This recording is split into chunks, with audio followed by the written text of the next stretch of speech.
Okay, hello and welcome to day one of our video tutorial. What I'm showing you here is our fabric and how we're going to lay it out for cutting.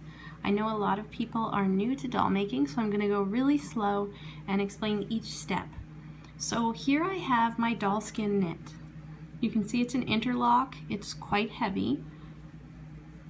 And I have my right sides facing each other, so this is the 2 layers. And then I also have some fleece. It's just white fleece. I got it from the local fabric shop. You can use cotton fleece, you can use any kind of fleece. Today I'm just going to use this fleece. It makes it very easy to turn and it's a great fabric for lining the doll.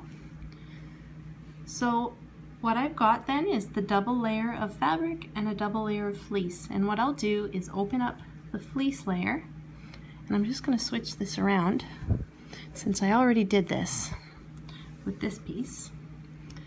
And I've got a layer of fleece, then a layer of skin, and the wrong side of the skin fabric is facing the fleece. Right sides together, second layer of skin, and then the final layer of fleece. Okay, so what you're going to do is lay it out. I'm going to just lift this, and you want the grain, I'm shedding. You want the grain of fabric to be going up and down. You can see there's little knit, little V's almost. I'm not sure if I can focus. You can see the tiny little V's, and you want those running up and down. So that way the stretch of the fabric is going across. So when you pull your fabric, it should stretch across.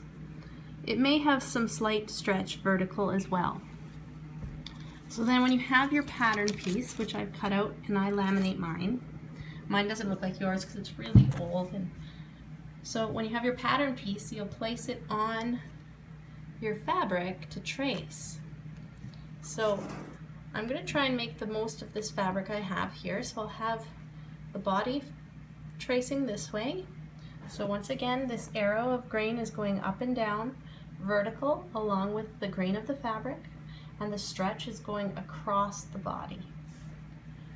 I'll then trace that, and I also will fit 2 little arms, one here, and then once I trace it, I'll move it, another one up here, making sure the grain is going up and down and the stretch is growing across the arm. Make sure you leave these little tabs open. That's why I laminate. You can see that I have a little tab. I think on the actual pattern there's actually a tab you can cut. Once you have this all traced, you're going to have a spot here, or you may have a different layout of fabric. I just used a square, but you can use any kind of fabric, and you'll want to have a spot about the size of your palm available in fleece left over, and you want that for making your head core, which we will talk about more later. So I'm going to go ahead and use a marker, just a Sharpie, and I'm going to trace around my pattern, and I will be right back to show you what it looks like.